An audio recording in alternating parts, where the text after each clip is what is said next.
Pour vous. Amen. Donc, on les a même pas bien applaudis, mais je vais les faire remarcher. Mais si on peut les donner une bonne main d'applaudissement. Allez-y, messieurs, la place est à vous. Gloire à Dieu tout le monde.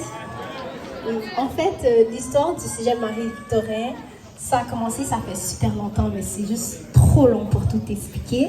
Donc, en fait, nous trois, on fait partie du Cégep Marie-Victorin et on a commencé cette année le premier comité chrétien au Cégep Marie-Victorin par la grâce du Seigneur. Et on va vous expliquer en bref les choses qui se sont passées cette année et les victoires que le Seigneur nous a permis d'avoir. Amen.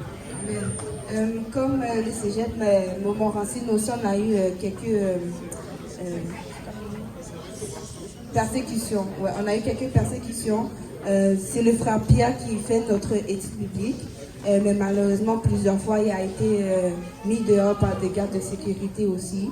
Donc, nous, on a dû aller dans une assemblée générale pour pouvoir être officiel, pour qu'on puisse continuer notre étude biblique. Mais avant l'assemblée générale, on continuait quand même en prière, puis on continuait quand même notre étude biblique, malgré qu'on ne pouvait pas. Mais gloire à Dieu, on a pu aller dans une assemblée générale, présenter notre comité chrétien et pour pouvoir continuer notre comité. Voilà. Moi, je suis très contente de voir comment la volonté de Dieu se réaliser dans le campus Marie-Victorin. Il y a une personne qui s'est fait baptiser au nom de Jésus. Il y a 2 personnes qui ont reçu le Saint-Esprit avec l'évidence de parler en langue. Puis aussi, il y a plusieurs musulmans qui viennent au comité chrétien voir écouter la parole de Dieu. Il y a des personnes, plusieurs musulmans. Il y a beaucoup de chrétiens de d'autres branches, par exemple adventistes, catholiques, qui viennent aussi s'informer par rapport à ce que nous on propose selon la Bible. Puis aussi les mardis, on a commencé ça à faire des journées d'adoration et de louange. Donc on a le lundi et le mardi.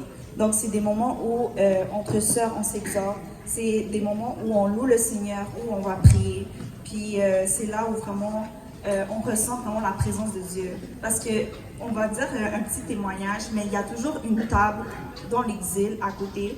Puis cette table-là, ils parlent toujours entre eux. Puis ils rient, ils commencent à rire quand nous on commence à louer. Ils commencent à rire quand on commence à parler de Jésus. Puis au moment donné, dès qu'on commence à juste chanter, à prier, puis on montre vraiment qu'il y a vraiment la présence de Dieu dans ce lieu, ils ont commencé à écouter. Puis au lieu de rire, ils nous écoutaient, puis on tournait la tête, on voyait qu'ils ne riaient plus.